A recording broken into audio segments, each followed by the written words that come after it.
Assalamualaikum semuanya, terima kasih ya udah mampir di channel YouTube Pustaka Guru. Sebelum nonton videonya, jangan lupa di like dulu dong dan klik subscribe. Dengan cara klik subscribe, klik juga lonceng notifikasinya agar kalian mendapat pemberitahuan video terbaru dari kami. Selamat menonton. Kita lanjutkan untuk pembelajaran selanjutnya di kelas 3, tema 1, subtema 3 tentang pertumbuhan hewan.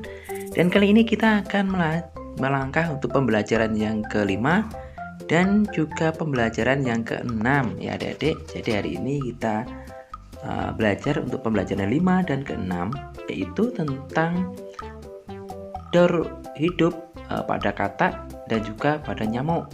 Nah, kemarin kita sudah belajar tentang daur hidup kupu-kupu. Kali ini kita akan belajar tentang daur hidup katak dan nyamuk. Nah, selain kupu-kupu, katak juga memiliki 4 tahapan daur hidup, mulai dari telur, berudu, katak muda, sampai katak dewasa.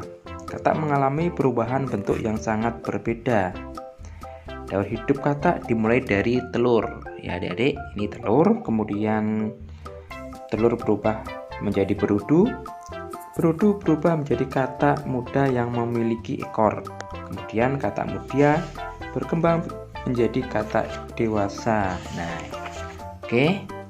Seperti ini kita ulangi lagi daur hidup pada katak. Nah, pertama adalah telur. Telur kemudian menetas menjadi berudu. Berudu kemudian tumbuh menjadi katak muda yang masih ada ekornya. Kemudian katak muda itu berkembang menjadi lebih besar, tumbuh menjadi katak dewasa. Nah, katak dewasa tentu bisa hidup di air maupun di darat. Sedangkan untuk berudu dan katak muda ini masih berada di air ya adik-adik. Kemudian, nah, mungkin ada beberapa anak yang takut dengan katak ya adik-adik.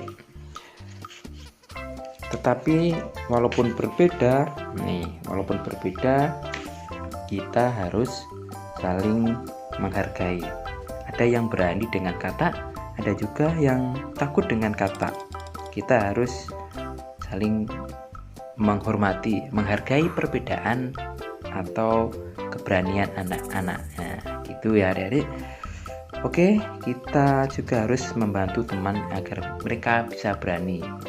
Kita ajak mereka supaya tidak takut dengan katak. Kita harus saling menyayangi dengan hewan lainnya. Baik, selain katak juga ada daur hidup tentang nyamuk. Nah, seperti ini adik-adik. Nyamuk tentu yang pertama adalah telur ya. Telur kemudian berkembang menjadi larva atau yang istilahnya adalah jentik-jentik nyamuk. Kemudian jentik-jentik nyamuk itu berkembang menjadi pupa ya, pupa yang kemudian pupa itu akan keluar menjadi nyamuk. Nah, kemudian nyamuk itu akan terbang dari perairan. Nah, yang tadi dari telur, larva, pupa itu masih di air ya, di genangan air, kemudian berubah menjadi nyamuk dan nyamuk akan terbang. Itu adalah pertumbuhan pada nyamuk atau daur hidup pada nyamuk. Nah, banyak sekali penyakit yang disebabkan karena adanya nyamuk ya adik. Contohnya adalah demam berdarah. Nah, demam berdarah dapat mengakibatkan kematian. Selain demam berdarah, banyak lagi penyakit lain. Salah satunya mungkin seperti malaria. Nah, mengapa nyamuk menjadi penyebab beberapa penyakit? Nah, karena ini ya, nyamuk dapat menularkan dari penyakit dari satu orang kemudian ke orang lain dengan cara dia menggigit kita, mengisap darahnya ya. Jadi menularkan ke orang lain juga bisa. Nah, salah satu penyebab berkembangnya nyamuk adalah banyaknya genangan air. Maka itu Jika kalian ada genangan air, silahkan kalian bersihkan. Membersihkan lingkungan serta membuang benda-benda yang sudah tidak dipakai agar tidak dijadikan tempat perkembangbiakan nyamuk. Oleh karena itu, mari kita bersama-sama mengingatkan masyarakat agar menjaga lingkungan menjadi bersih. Baik, selain itu juga kita harus selalu menjaga lingkungan menjadi sehat, termasuk tempat tinggal kita. Nah, kita ulangi lagi daur hidup pada nyamuk ya adik-adik.